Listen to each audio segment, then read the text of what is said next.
Good morning, 6th class. I am Madhvi, your assistant teacher. Students, today we will do chapter number 7, India, our country. As we all know that our country is India. So in this chapter, we will learn about location, extent, size, physical division of India. Okay, so let's start. India is the 7th largest country in the world. अगर हम पूरे world की बात करें तो उसमें India जो है वो 7th लार्जेस्ट कंट्री है.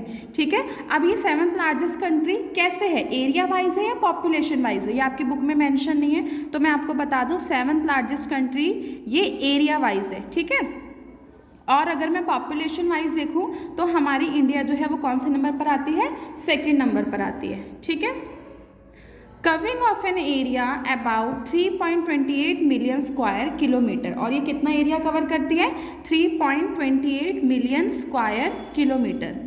It is bound by the Himalayas in the north, the Arabian sea in the west, the bay of Bengal in the east and the Indian ocean in the south. अब आपको कुछ समझ नहीं आया होगा, मुझे ऐसा लगता है, क्योंकि बहुत ज़्यादा इन्होंने पजल कर दिया. मैं आपको एग्जांपल देकर समझाती हूँ. यहीं पर देखना, ये मान लो ये जैसे हमारी इंडिया है.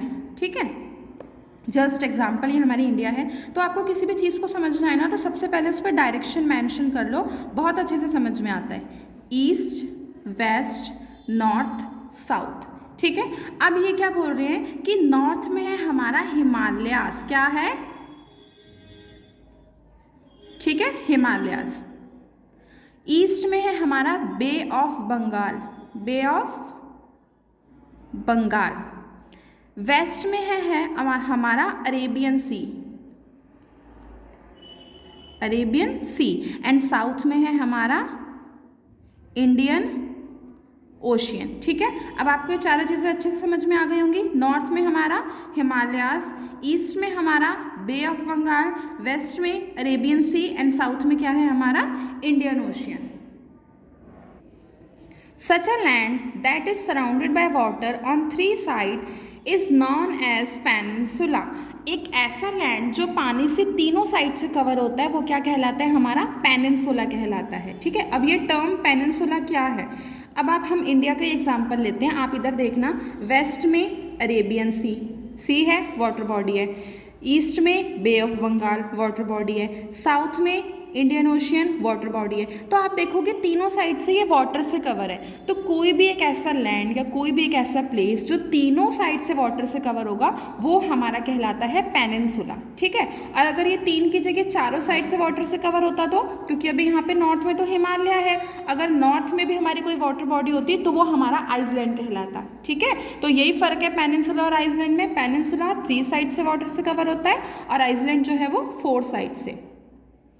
Due to its vast extent,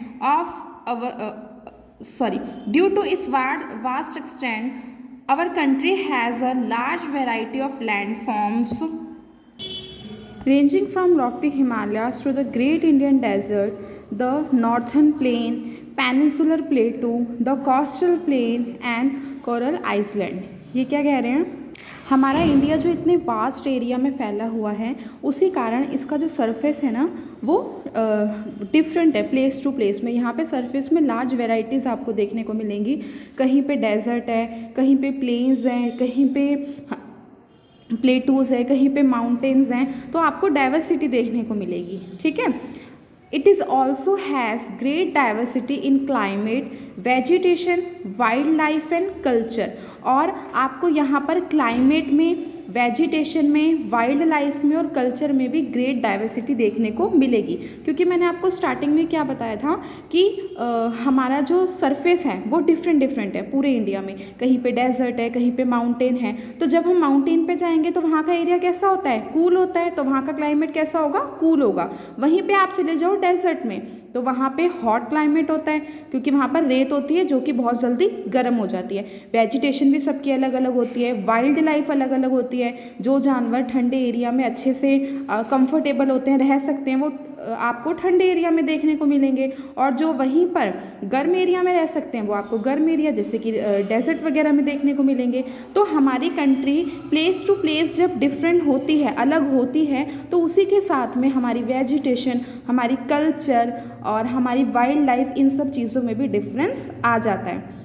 even आप देखोगे कि जो हमारी लैंग्वेजेज हैं उसमें भी बहुत ज़्यादा अंतर आ जाता है। अभी आप देखोगे यहाँ पर हम दिल्ली में रहते हैं तो हम लोग कॉमनली हिंदी में बात करते हैं। हिंदी से आप दिल्ली से चले जाइए गुजरात में तो वहाँ पे लोग गुजराती बोलेंगे, गुजरात से आप चले जाइए राजस्थान में तो वहाँ पे लोग राजस्थानी बोलेंगे। तो जब हम एक प्लेस से दूसरे प्लेस पर जाते हैं तो बहुत सारी चीज़ों में डिफरेंस आता है, जिसमें हमारी लैंग्वेज भी बहुत इंपॉर्टेंट फैक्टर है। ओके, आज के लिए इतना ही स्टूडेंट्स, बाकी हम कल पढ़ेंगे। Thank you.